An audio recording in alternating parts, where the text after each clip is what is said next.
Assalamualaikum teman-teman cerita malam. Kali ini saya akan membahas cerita horor tentang ketindihan di tempat kerja. Kisah nyata berdasarkan pengalaman yang dirasakan oleh seorang pekerja di kawasan Jakarta Barat. Bagaimana cerita selengkapnya? Selamat menyaksikan.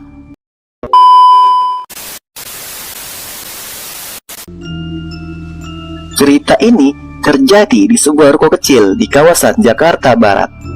Ruko ini berfungsi sebagai tempat usaha sekaligus tempat singgah sementara bagi para pekerjanya. Pada siang hari, ruko terasa biasa saja, ramai dengan lalu lalang orang dan aktivitas jual beli. Namun, saat malam tiba, suasana berubah drastis. Jalanan depan ruko sepi, lampu jalan redup, dan hanya sesekali terdengar deru motor yang lewat. Salah satu pekerja di sana, sebut saja namanya Rian, sering pulang paling akhir. Ia bertugas merapikan barang dan memastikan pintu ruko terkunci rapat. Karena sering pulang larut malam, ia memutuskan untuk sekalian tidur di lantai atas ruko, agar besok pagi bisa langsung bekerja tanpa harus bolak-balik lagi. Pada malam itu, setelah semua pekerjaan selesai, Rian naik ke lantai atas. Lantai 2 ruko itu tidak seperti kamar pada umumnya.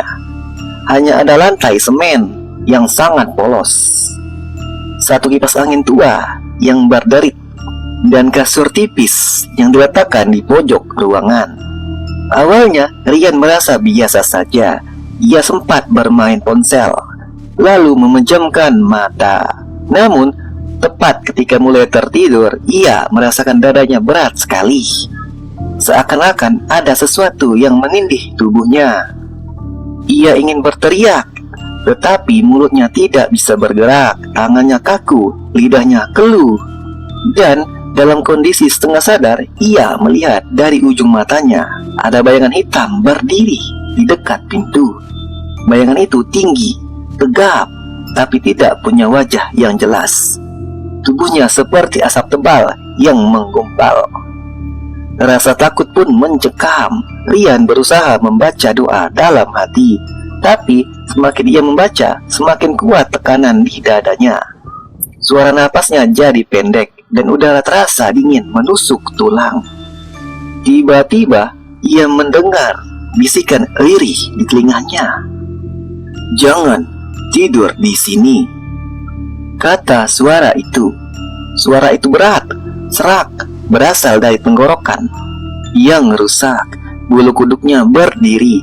Rian mencoba menggerakkan jarinya, tetapi tetap kaku. Hanya matanya yang bisa melirik sedikit. Saat itu ia melihat sosok bayangan tadi bergerak untuk mendekatinya, lalu berhenti tepat di samping kasurnya. Ia merasa seakan sosok itu membungkuk menatap wajahnya. Meski samar, Rian bisa melihat mata merah menyala dari balik gumpalan hitam itu. Setelah sekian lama, tiba-tiba azan subuh dari masjid sekitar terdengar. Seketika rasa berat di dadanya hilang seketika. Bayangan hitam itu lenyap begitu saja, dan tubuh Rian bisa kembali bergerak. Ia langsung bangun dengan tubuh basah, dengan keringat dingin. Nafasnya pun terengah-engah dan ia gemetar hebat. Sejak malam itu, ia tidak berani lagi tidur sendirian di lantai atas ruko tersebut. Beberapa hari setelah kejadian, Ian menceritakan pengalamannya kepada rekan kerja. Ternyata, ia bukan satu-satunya. Ada pekerja lain yang pernah menginap di ruko itu dan mengalami hal yang serupa. Ditindih saat tidur, mendengar suara bisikan gaib. Bahkan ada yang melihat perempuan berambut panjang duduk di pojok ruangan. Konon, menurut warga sekitar, ruko itu dulunya dibangun di atas bekas tanah sengketa. Pernah ada perkelahian yang berujung maut di lokasi itu. Banyak yang percaya arwah yang tidak tenang masih gentayangan di sana, mengganggu siapapun yang tidur di dalam bangunan itu. pada malam hari. Hingga kini, cerita ketindihan itu masih menjadi bahan obrolan di kalangan pekerja ruko. Rian sendiri mengaku setiap kali ia melewati lantai atas saat malam hari, ia bisa merasakan hawa dingin yang berbeda, seolah-olah ada sosok yang masih mengawasinya dari kegelapan, menunggu orang lengah untuk kembali menindih tubuhnya.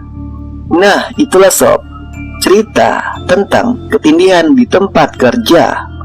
Kisah nyata berdasarkan pengalaman seseorang yang tinggal dan tidur di tempat kerja.